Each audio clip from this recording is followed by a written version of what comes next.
Welcome to the SLP Stress Management Podcast, your place to manage stress, reduce burnout, and find more balance in your life as an SLP.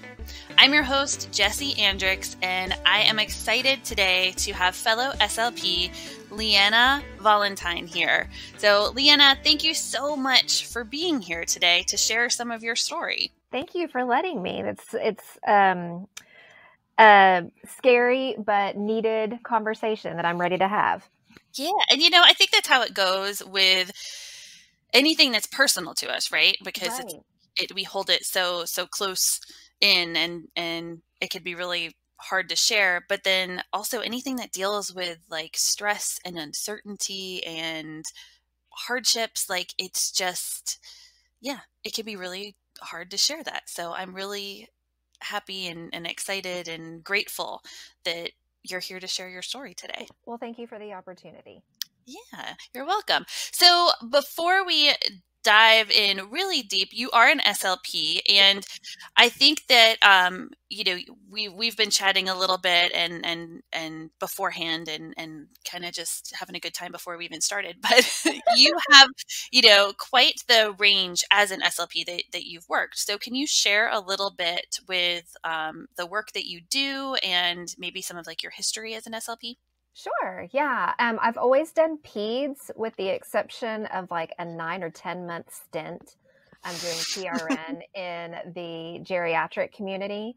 But I graduated in 2003, and I, at the time, thought it was either schools or VAs that you could work at. And I was like, I want to work in schools. And so I did that for a while and then switched over to more of medical based in clinic and home health settings, and then kind of encountered some logistic issues, went back into the school system in 2015.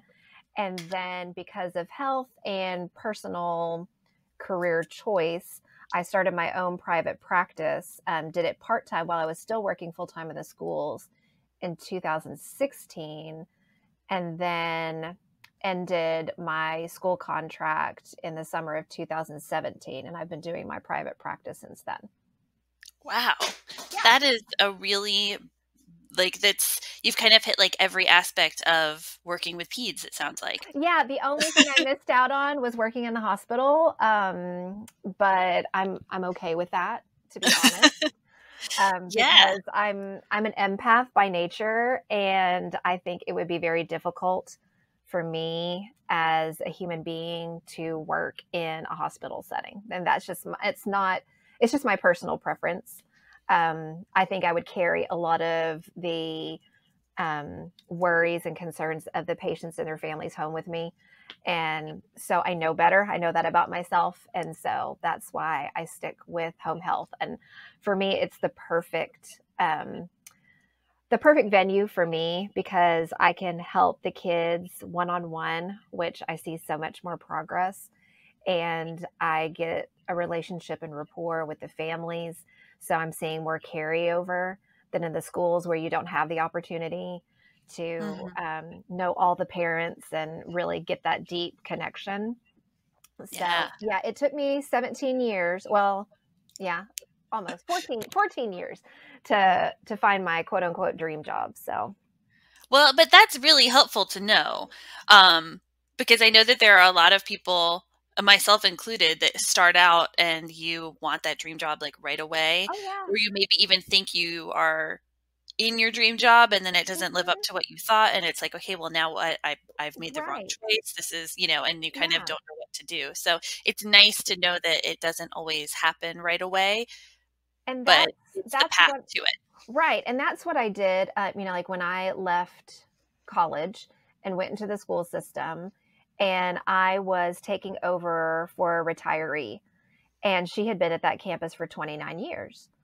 And I thought, okay, so this is going to be it. This is what I'm going to do for 29 years, because that's what she did.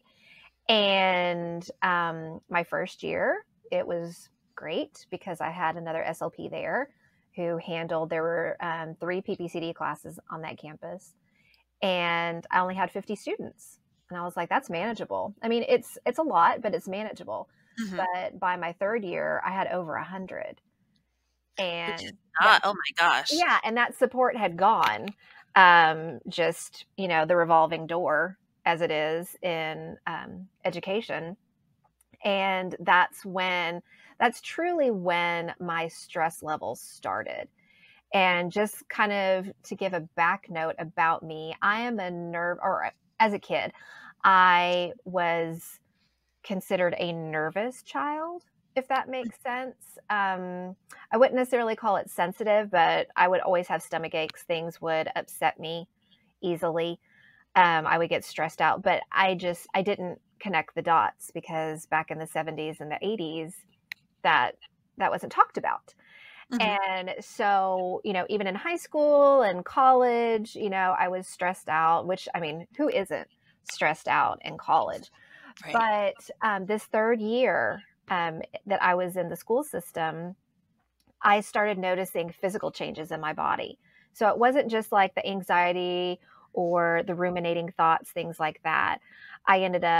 My metabolism worked into overdrive and I lost 20 pounds. And I'm slender generally. So I went into a very unhealthy state Mhm. to where I would actually have to like safety pin my pants so they Oh my wouldn't fall goodness. down. Yeah, it was pretty significant. And then I developed this constant vertigo. It was positional vertigo. So whenever I would look down, it felt like I was tumbling over. And I had never experienced that before. So I didn't know what was going on there. And then I started having heart palpitations. Those were pretty significant. Mhm. And it all came to a head, I think, early in the spring semester, because I thought, okay, well, I don't know what's going on, but you just keep pushing through because you can make it to summer break and then you can figure it out. Well, I figured out now that no, if you don't take care of yourself, your body will pick a time for you. Mhm. And go ahead. In the waiting till the summer, that is, I think that's a big trap that we, Hmm. if you work in the schools that, even now we get stuck in. Yes. And yeah, it's that like, okay, if I could just make it through like start of the Hmm. year, it's okay. Or you're kind of like, well, it's stressful because it's the start of the year. And then, well, it's stressful because it's the holidays. And then it's stressful because there's IEPs at the end of the year. And if I just make it through, Right. summer will be the reward. But It shouldn't it be that doesn't way. it shouldn't be that way. Yeah, and then it doesn't ever really work because and I did this for sure. Like you end up either going into denial all summer that you like have a job or Uh-huh. you like, you're enjoying it, but it's always in the back of your mind that you have to go back. Yeah. And it's like, okay, how many more weeks? Oh my gosh, it's only one more month. Like now there's only Hmm. 3 more weeks. I have to go back into and so it doesn't ever work or really help you completely work through the stress. Right. So, And yeah. I ended up having, and I look back at it now, where if you don't make time for yourself, your body will find a time for you. And that's what it Mhm. did. And I ended up taking a month off Wow. with FMLA and, went and got my chemicals balanced, which I always consider a polite way to say that I got medicated. But I do have generalized anxiety disorder. And, going through my history, I realized that that's just who I am. That's the way my brain works. And so to keep that managed so I can function and be a functioning positive member of society, that's what I needed to do. And then I did a lot of just mindset work, really, and changed my diet, which I found triggers for certain dietary changes that would affect my stress, which is sugar, and that's my love. So, sugar and I have a love-hate relationship. I mean, we really do. But you realize, and this is what I did, is like, okay, I got myself right and went back and finished out the year, which by the time that I was gone, an SLP covered for me, and I got 5 more kids on my caseload while I was gone. So I Oh was my like, gosh. okay, no, mm-mm. And as a type A personality, it's very difficult to manage a caseload like that when you want to give your all to each one of your students. You can't. And that was something that I couldn't rectify. I couldn't say, okay, well, I'm going to continue to do this job even though I'm not providing the best care. And so that's why I made the decision to leave and to go into the medical field doing clinic work and home health, where I was doing a one-on-one, where there was that more intensive intervention. And did you find that that helped, like making that switch helped manage some of your stress, or helped you, reduce some of it? Or, I mean, was that stressful switching from school to more of a clinic based? I like a challenge. I like a mental challenge. And so I enjoyed that aspect of it, switching the script. I will say it was entertaining the first time. The company that I worked for, it no longer exists. But when I started, they had me do ride-alongs with a couple of therapists. And then I took over one of her patients just because it was kind of far for her to drive, but she was willing to make the drive temporarily. And it was a little 2-year-old girl. And so I had prepped, and it was an hour-long session because that was back in the day where you did hour or 53-minute sessions. And I had prepared, like, okay, we're going to do all this stuff. We were done with all of my materials in 30 minutes.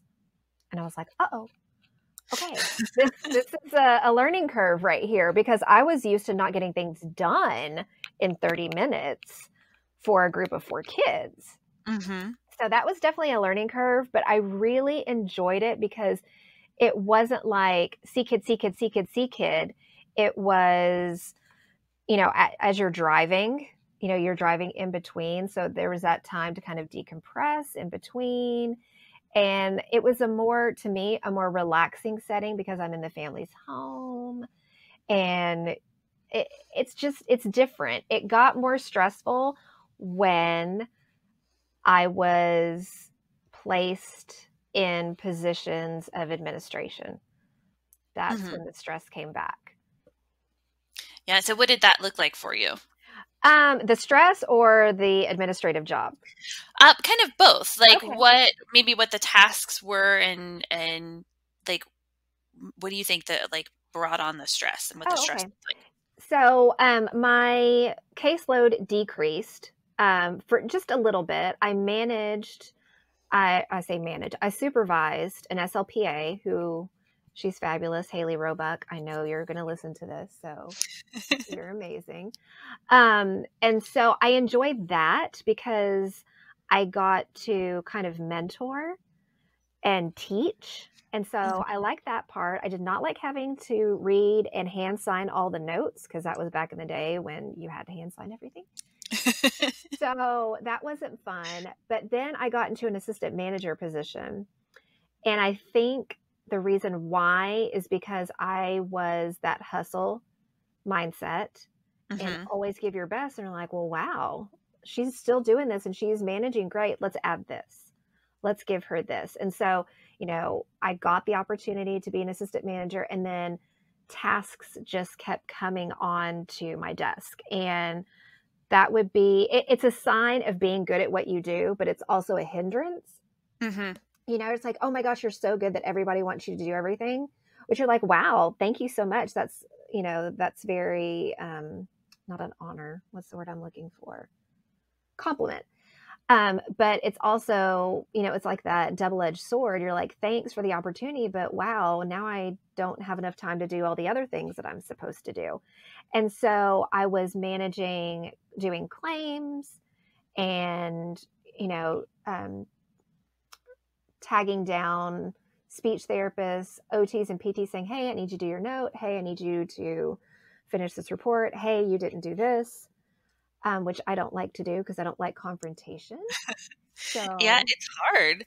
yes, that was not fun. And so that's when the stress came back in because I was so focused on do this, do this, do this, that all of that work that I had done prior when I took that medical leave, it just went by the wayside. And that's my cycle. Everything's going great. I add more stuff to my plate. I get overwhelmed. And then I hit that stress point where my body lets me know, hey, this is what you're doing wrong. You've ignored yourself, and I'm going to gently remind you. And if that doesn't work, then we're going to have another medical condition to deal with. Mm-hmm. Yeah, it's true. Like we talked about this right before we hit record, but it's like we we we have this habit, like, and it's not just SLPs, I think it's like everyone, but Yeah. definitely as SLPs, we have that habit of like if it's mentally stressful and it's affecting our mental health, we'll just deal with it, right? Yep. You know, but then once it hits our physical health, that's when it's like, oh, this might be a problem. Like Right. maybe I should make some changes. Right. And that's, before, when my body just, back when I was in the schools, and my body literally stopped me. And so I did get diagnosed with generalized anxiety disorder. And then I went to a cardiologist and got diagnosed with mitral valve prolapse, which apparently my cardiologist said is an extremely common condition for, how did he politely put it, uptight, skinny white females. So that must be me. And the funny thing is, it's managed. Usually that diagnosis goes hand in hand with high blood pressure. Well, I have extremely low blood pressure, so I can't manage it medically. I have to manage it with my diet. But when you're stressed out, you're not always eating the healthiest things.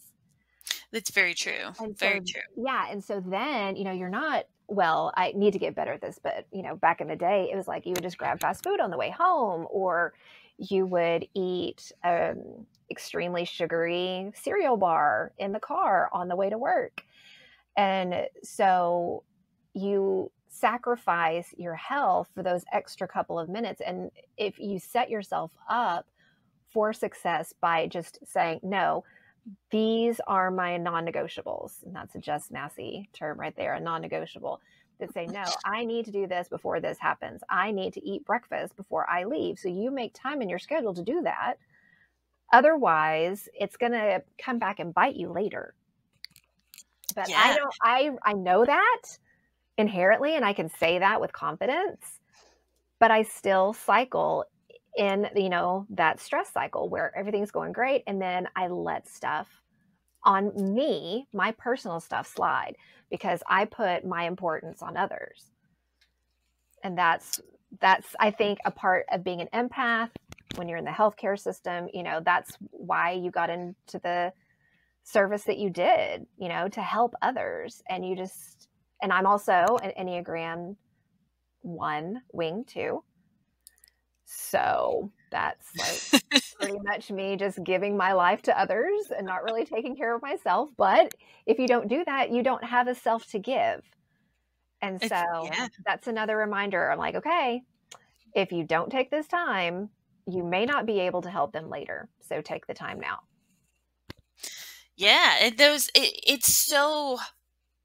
It's so true of like our field. And I never know if it's, I mean, I'm sure it's a combination, but I never know if we're drawn to the field of like helping professions and then SLP specifically because we have a lot of those traits and characteristics, or if those are like drilled into us in school that like you need to give and give and give. And, I mean, grad school is so intense that it's kind of like you don't have much of a life. And if you do have other things, like I worked at a restaurant. I worked like 5 days a week or 5 nights, a week at a restaurant in grad school. And that was kind of like very frowned upon. Like, how dare you do something beyond study?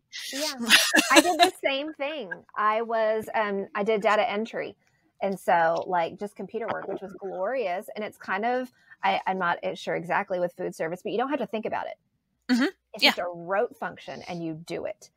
And I think that really helped me mentally, that I could go to a job and just do it and then walk away and then, do my grad school. But I was just like you. I worked full time while I was in grad school. Yeah. And it's really hard. And there can be a lot of pushback. And I know a lot of people do it. But there could be some pushback sometimes or kind of feelings that you aren't, like grad Dedicating. school. Mhm. Yeah, like SLP is your life and this is it. From here you have to give to this. And that just sets you up for stress and for that feeling of like guilt Yes. and not wanting to take care of yourself because, well, I could take care of myself or I could do a little bit more work. Mhm. Yeah, exactly. And then we all end up with all of these like health Yes. things. And one that I really wanted to pinpoint, which is the main reason that I reached out to you, is after I left, I was in a home health setting, two different ones, because we made a move, not very far, just a couple of cities over. And there's also stress. I mean, there's stress in schools because there's not a cap like, okay, you have your highest caseload and you're done. Um, but in the medical setting, it's you have to get these numbers Hmm. for just revenue for the company, which I understand, and then also to maintain your benefits. And there was a situation where I was low on my numbers just because the area that I served, there were not a whole lot of referrals coming in. Hmm. And I was advised that I was going to lose my benefits. And I was like, no, I can't do that. And so they said, well, then you can market. You can go around with the marketers to the doctor's offices. And I'm like, but that's not what I'm here for. I'm a speech therapist. I don't have that kind of experience. And that was a very stressful situation because, when you're faced with potentially losing your insurance because of something that you can't control, I was like, I can't, for my family, I can't do that. And so I went back into the school setting and just, I think, years of stress that wasn't managed appropriately, or not necessarily that when it wasn't managed appropriately, but that, my stress cycles that I would do really good. And then I would just get Hmm. right back into that evil wheel of taking care of others and not tending to myself, that I started developing. Well, let me backtrack a little bit. So I had this rash that started in grad school. It was about the size of a dime on my upper right arm. And I just thought, well, it's winter, it's, dry skin, whatever. Hmm. And like I said, I've always been like a quote unquote sensitive kid, so I've always had like reactions to bug bites that are worse, so I didn't really think much of it.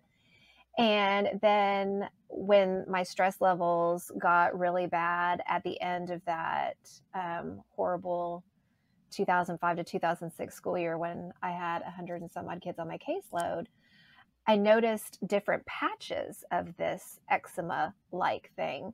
And my husband and I got married in 2006. And I was like, I don't want to look like this on my honeymoon. And so I went to a dermatologist and she said, here, take this steroid cream. And it took care of it. But she said, you have to keep using it. And I was like, okay. Well, after a while, it's like, wait a second. I don't want to take steroids every day. Hmm. That's unnatural. So I stopped and I tried to manage it through like different lotions and, vitamin supplements and whatnot. Well, when I went back into the school setting the second time around, so that was 2013 to 2000, no, excuse me, 2015 to 2017, the rash expanded. And it was so much so that on the right side of my body, on the outer edge, from my mid thigh all the way up to my rib cage, Oh, wow. was this huge rash. And then I also had it on the insides of both of my knees. I had it on the insides of both of my thighs. I had it just like in little pocket spots everywhere. But that was my largest spans of skin. And it was getting really bad and painful and itchy and all these things. And I was just like, huh, okay, well, I'll just check out the dermatologist, get back on some steroid cream, whatever.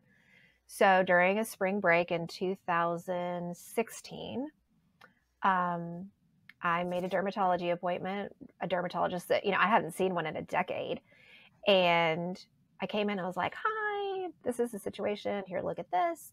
I just need to get on different steroid cream. She goes, this isn't eczema. I'm like, oh, okay. And next thing you know, I'm getting punch biopsies for a possible non-Hodgkin's lymphoma. Oh my goodness. Yeah. And so a year's worth of more punch biopsies, which those aren't fun. Those don't just scrape the skin. They literally like drill into your skin, like with a corkscrew type thing. And then like, Oh. yeah, not fun. Mm-mm. But a year's worth of that and trying to manage and doing all of these studies. And my particular case even went to a roundtable discussion at UT Southwestern because my results didn't mimic what is typical. Kind of like when I was talking about my mitral valve prolapse, Mm-hmm. that it's normally women with high blood pressure. Well, I have extremely low blood pressure, so it was unique.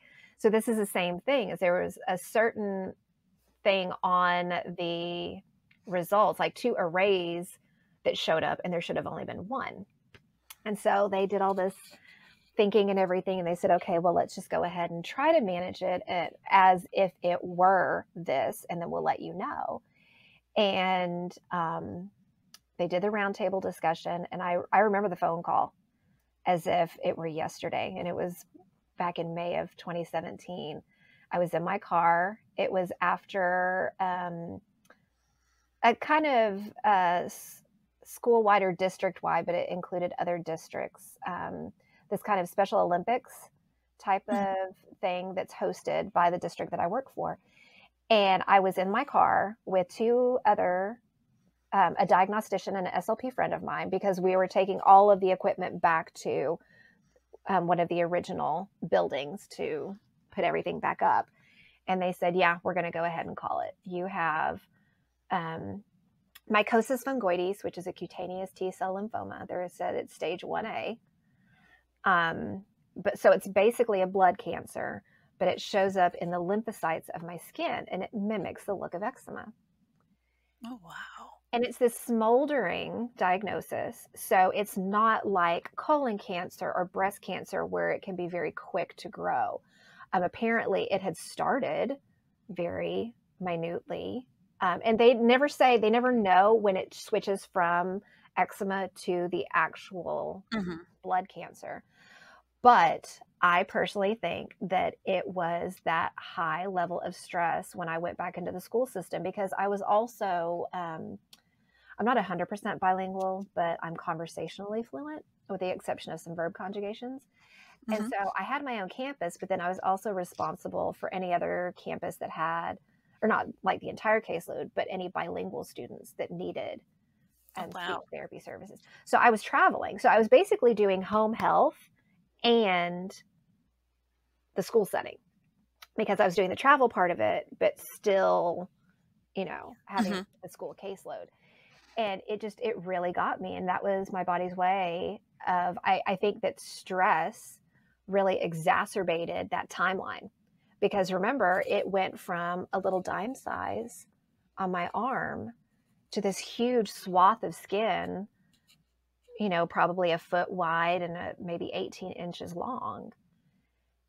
And I'm not glad that stress put me there, but if I didn't get the diagnosis, it would eventually become lymphoma. It would go into my lymph nodes, which is a much more serious condition.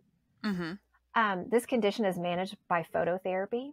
I have a phototherapy machine. It just looks like an upright tanning bed that I have in my bedroom, and I basically tan, for lack of a better word, a couple 2 to 3 times a month, and it manages it. If you looked at my skin now, it's clear.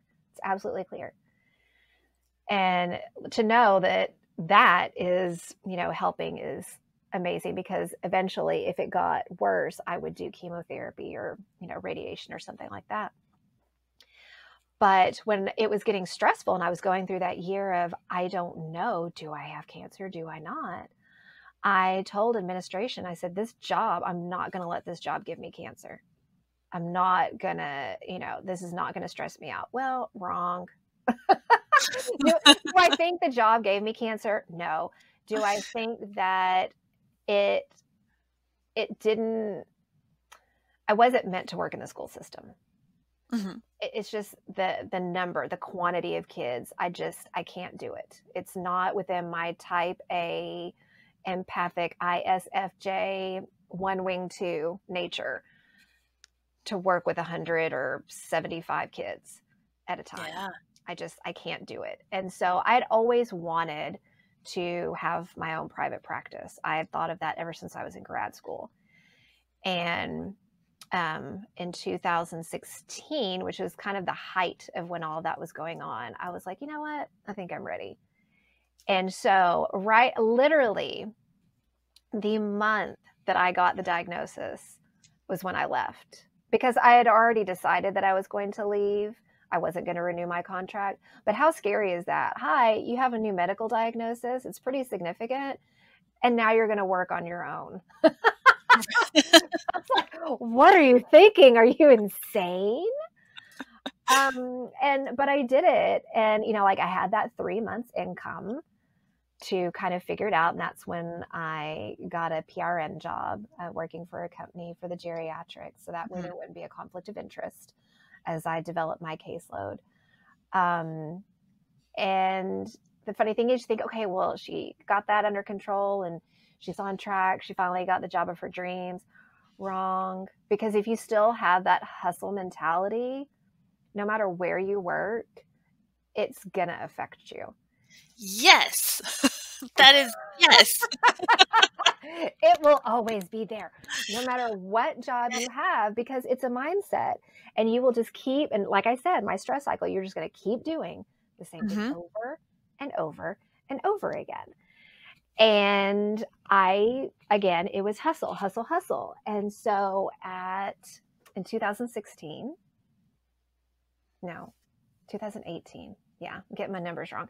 In 2018, I had 24 patients on my caseload as a private therapist. Wow. Right? And you're thinking, wow, that's great. You started your job, your own private practice, and within a year and a half, you've got a full caseload. Okay, well, that's great. But I'm also the biller. I'm also the marketer. I'm also the sales rep. I'm also the woman who calls insurance companies. So I didn't think about that because I was always used to just treating and didn't realize the amount of time that taking care of the business took, like the business end of it. And I went down that same cycle, that losing weight, heart palpitation. And then instead of it being vertigo, I started almost passing out, like blacking out at patients' homes. Oh, goodness. Yeah, that's not a good thing. The heart palpitations I can manage because I've done that for a while. And the vertigo I can manage because, again, I've been there. But when you start to black out at people's houses, you're like, wait a second. Something's not right. And I'm sure as an SLP, like our first thought is like, not even about ourselves blacking out. It's like, oh, what's the family going to do? About all the strain I'm putting on them. And it's like, now we're blacking out. Right. Instead of like, oh my gosh, is the kid going to see me do that? Is that going to scare them? Or, oh my gosh, does the family know that they don't need to call 911 because it's probably the stress? Yes. It's that definitely empathic worry about them when like you're dying, which I wasn't. But yeah, it's the same thing as, like when you think about it on a plane, you have to put the oxygen mask on yourself first before you can put the oxygen mask on somebody else.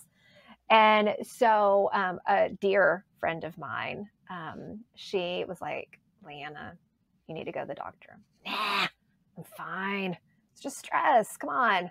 Been doing this for a long time. It's just stress. And she's like, no, you seriously need to go to the doctor. And I'm like, yeah, okay, well, fine. And I just like put it off. The next morning, I almost passed out again at a patient's house and then ended up leaving their house and going to a public restroom and throwing up. And I was like, okay, there's something wrong. And this is perhaps a little TMI, but I know that the majority of your listeners are female. But my cycle had gone on for 21 days. Oh, wow. Yeah. And that's also concerning.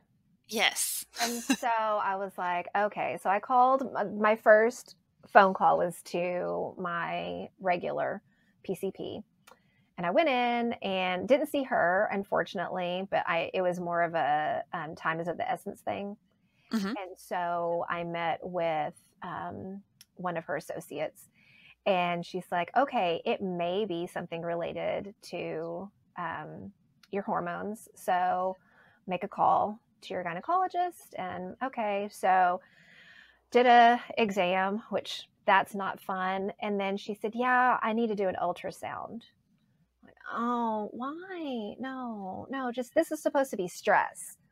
It doesn't need to be all of this. I've already got mitral valve prolapse, generalized anxiety disorder, non-Hodgkin's lymphoma. I'm good. Like, really, I'm good. And the ultrasound was done, and look at that. I have an endometrioma.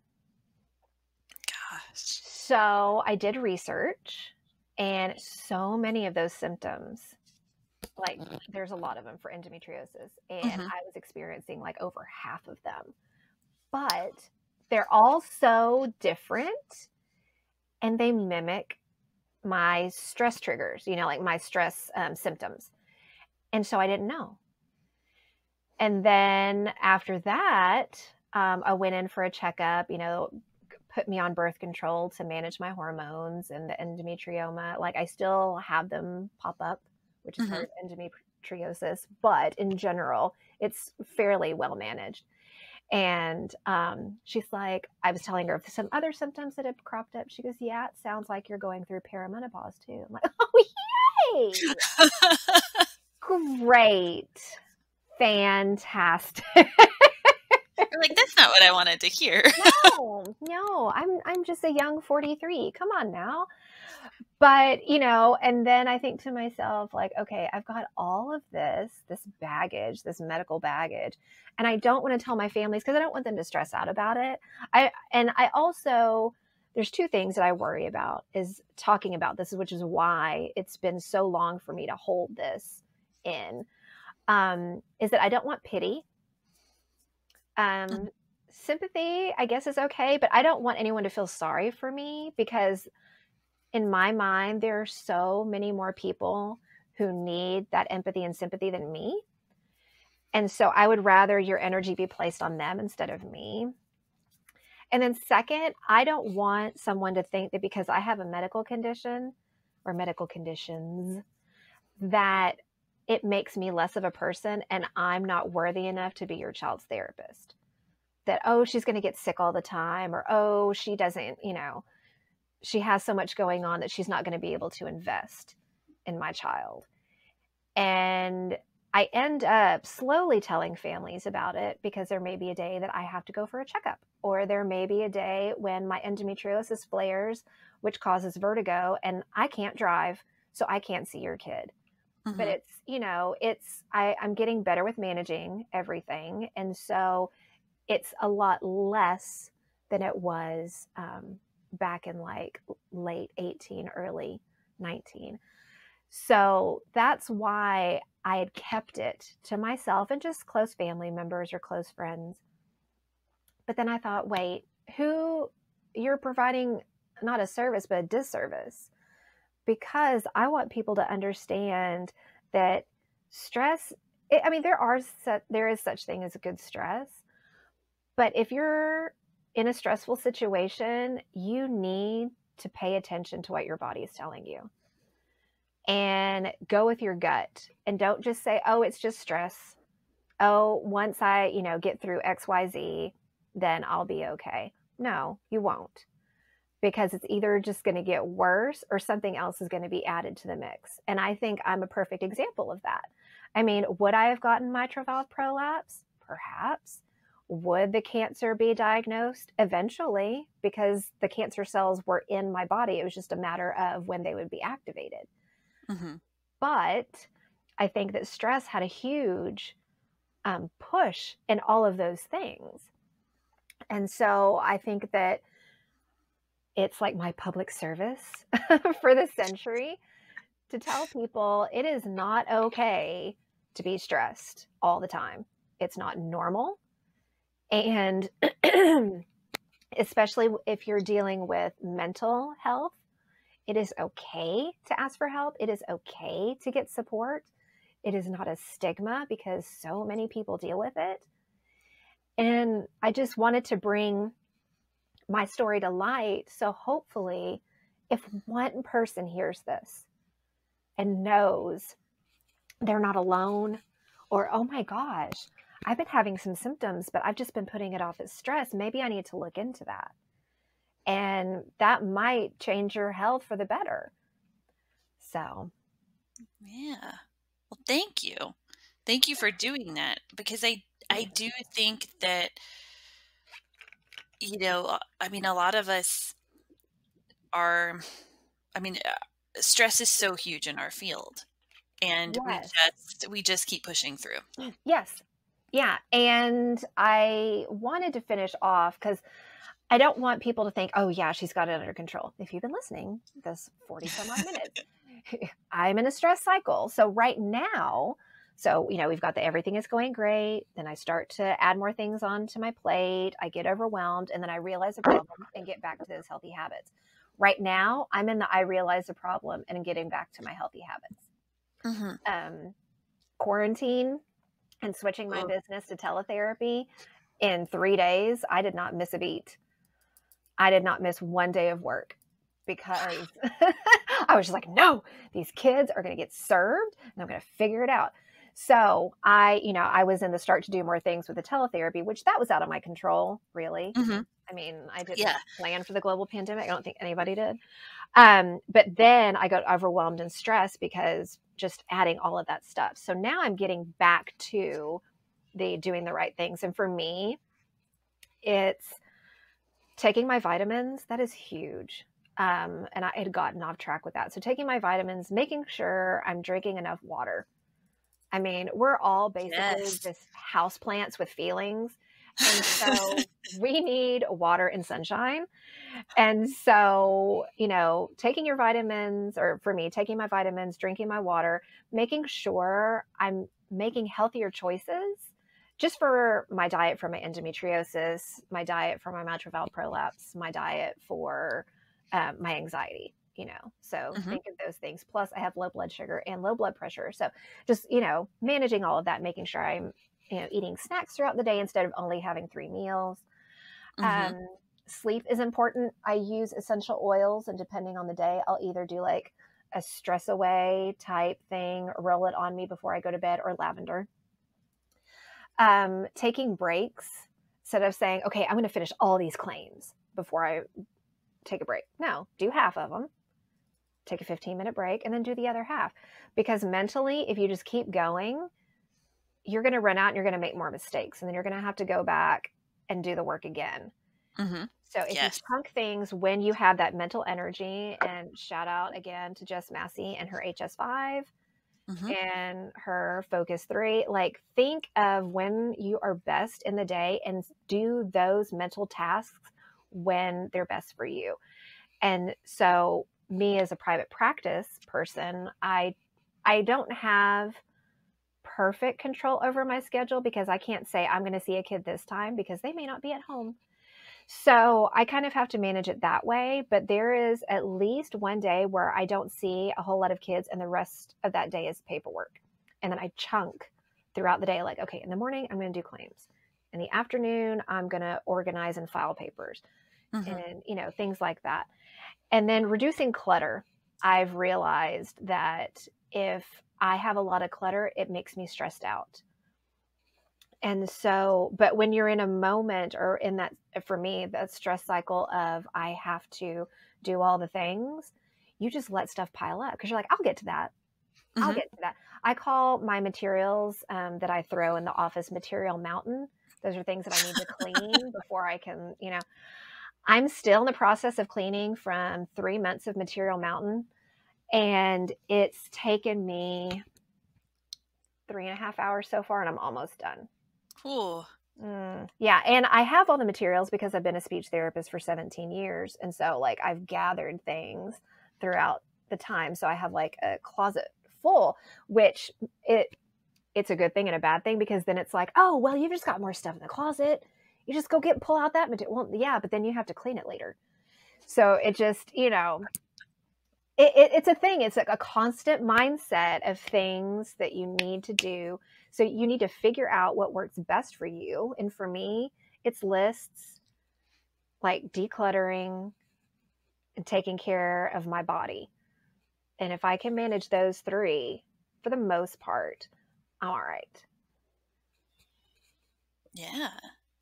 And I love how you talk about like your cycle of stress that you get in. And I think sometimes when we are maybe like in the kind of the bottom of the cycle, or like getting Mm-hmm. deeper into the stress and not quite like getting back out, like when a lot of us are in there, sometimes we feel almost like down or upset, Mm-hmm. or kind of like, I Yes, can't believe this is depressed. happening Mm-hmm. again, Yeah. like defeated. Yes, But it happens. Like the it cycle, it does. continues. And I love that you call it like you're getting back to your healthy habits, because it's like every time we learn a little bit more Mm-hmm. that we can do.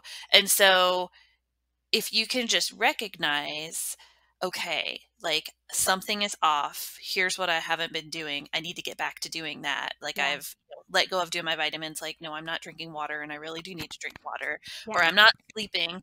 Like that, it's such a huge thing, because if you realize it, then you already know what to do. Like you've Exactly. already had it. So it's like a huge step. And it's actually a really good thing. Like, yeah, it's not fun to be in the stress, but knowing that you already know how to get yourself out, that's amazing. Right. And one last thing that everybody needs to hear, and I need to hear it on the regular: say no. Mm-hmm. No is a Oh my gosh, complete yes. sentence. It you do not have to feel bad for saying no. Like, I'm a private practice person, and right now my caseload is full. And I am on a couple of Facebook groups, and someone reached out and said, "Hey, does anybody take this insurance and is in this area to do this kind of teletherapy for this type of patient?" And I was like, "Oh my gosh, that just checked off all my boxes. I need it." Whoa, hold on. Wait a second. Your caseload's full. Why are you even thinking about this? Why are you even entertaining this Mm-hmm. idea in your mind? And so old me, like 5 years ago me, would have just done it anyway and said, "I'll fit him in. I'll figure it out." Mm-hmm. I'll figure And it out. Yeah. yeah, and new me is like, no. Remember, do you want to add another diagnosis to your to your medical book? No, no, you don't. And so it's a hard, happy medium to try to Mm-hmm. figure out where is I want to help people, but I don't want to get too stressed. But I really like helping people. But if I help people too much, then I'm going to be stressed for And then me. you're not really helping anyone. No, exactly. Exactly. And it's hard because when you don't own your own business, you can't advocate. Mm-hmm. You can't go, it's not as easy just to go to school administration and say, "Hey, my caseload's too high. I'm not going to work until I get somebody else to help me." No, Yeah. they'll just replace you. And the same thing goes in any setting. You can be replaced. But I think um, Fong Palafox, she is Just thinking of amazing. her when you said Yes, that. Fong's amazing. And she is helping us like find our roar and helping administration, people who aren't in the dredges like us, understand that, yeah, we make it look easy, but it's because we're busting our tails and we're ending up in this huge amount of stress that we don't let you see Mm-hmm. because we need to keep doing our job, and we don't want the kids to see it either. And there needs to be a shift. There needs to be, more of you take, and this is something that I've learned before in business courses and books that I've read, is that you don't take care of your customers. You take care of the people that take care of the customers. Mm-hmm. Because if you don't take care of them, you won't have any customers because you won't have a business. Yeah. And so that's the thing, is that you have to help your employees help the people that they're meant to serve, whatever that is. And if they're not happy, your customers aren't going to be happy because your customers are dealing with your employees.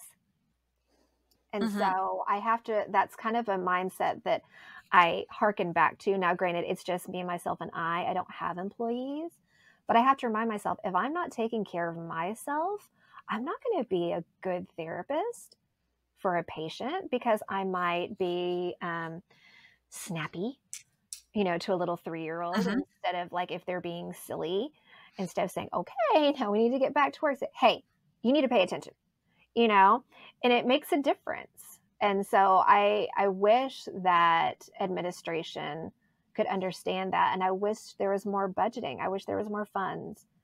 But that's the struggle that we're at right now, is that people know that change needs to happen, but they don't have the ability to make it happen right now, Yeah. because It budget's it's budget.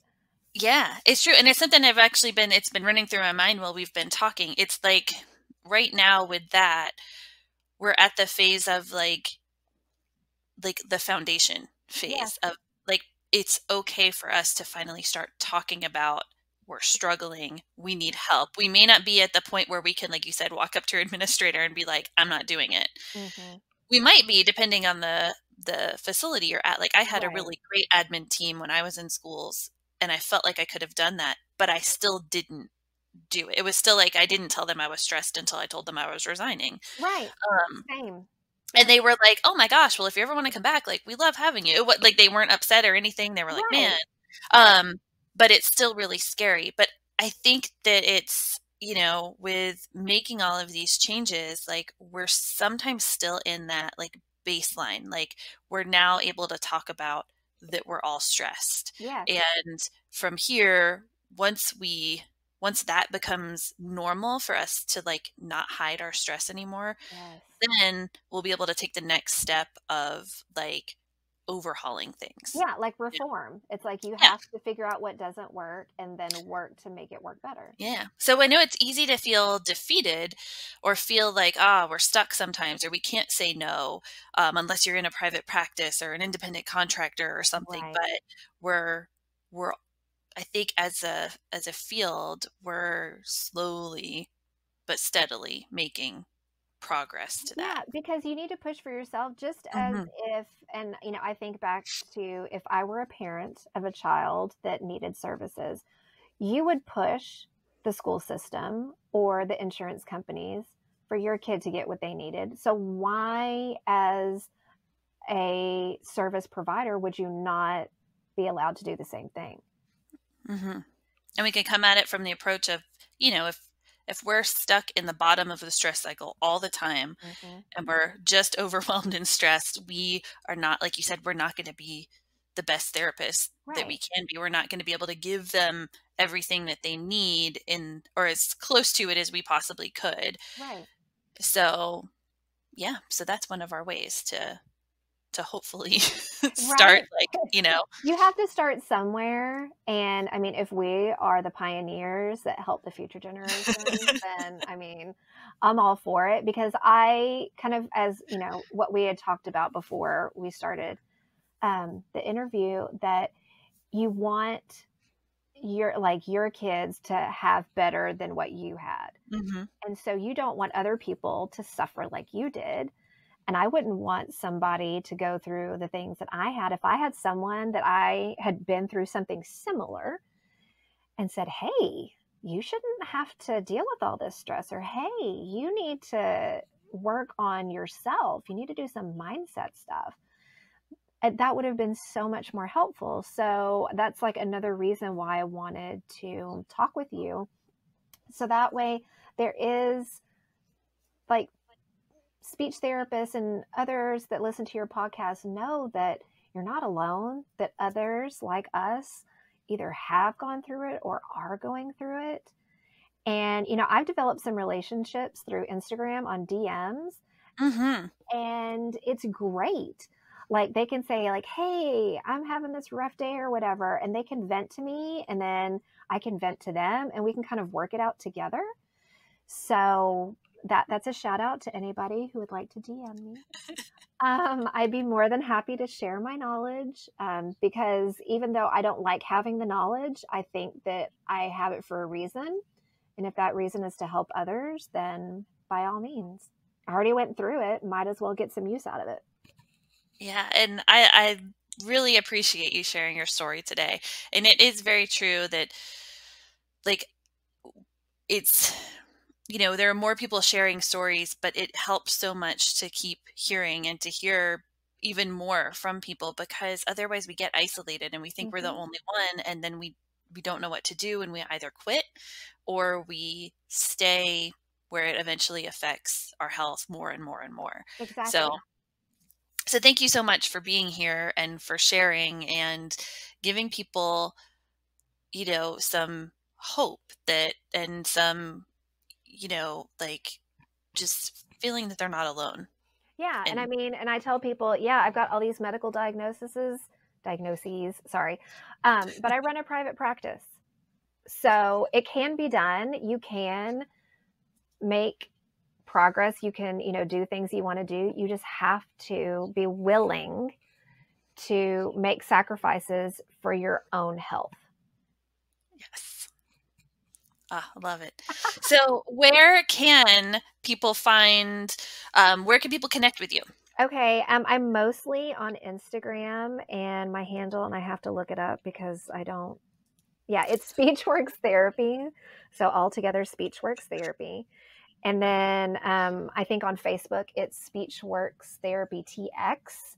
Don't really do Twitter. I think I'm going to hop onto that next year, but yeah, Instagram is probably the best way to find me. And then my website is SpeechWorks Therapy TX for Texas.net. I'm planning on next year doing some blog posts and having like handouts for families, and hopefully 2021 will be better than this year. And so I have a positive outlook. And so I'm planning to ramp up some more things that will help others. Awesome. Thank you so much. And yeah, head over, and like you said, you love when people send you messages and connect. Yes. And especially this year when we are, like this last year when we've all been so spread apart anyway, it's really nice to be able to just know you can reach out to other SLPs and still have a community from so far away. Exactly. So thank you so much. And for the names we've mentioned today, yes.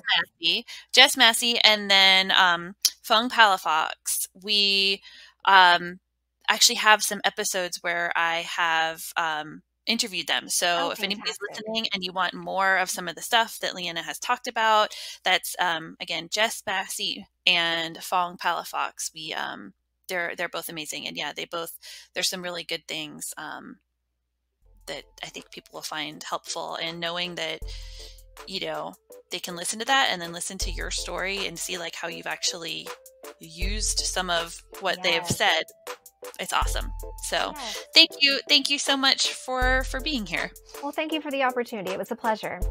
Yes, and thank you for everybody for tuning in today. Are you ready to truly manage your stress, reduce burnout, and finally find more balance in your life? Well, the SLP Stress Management course is here to help you do just that. In this 8-week course, you'll take a deep dive into what stress is and why it affects SLPs so much, as well as learn practical stress management tools as you build a step-by-step system that works for your stress and your daily needs. You can check this out now at jessieandrix.com, and I hope to see you in the course.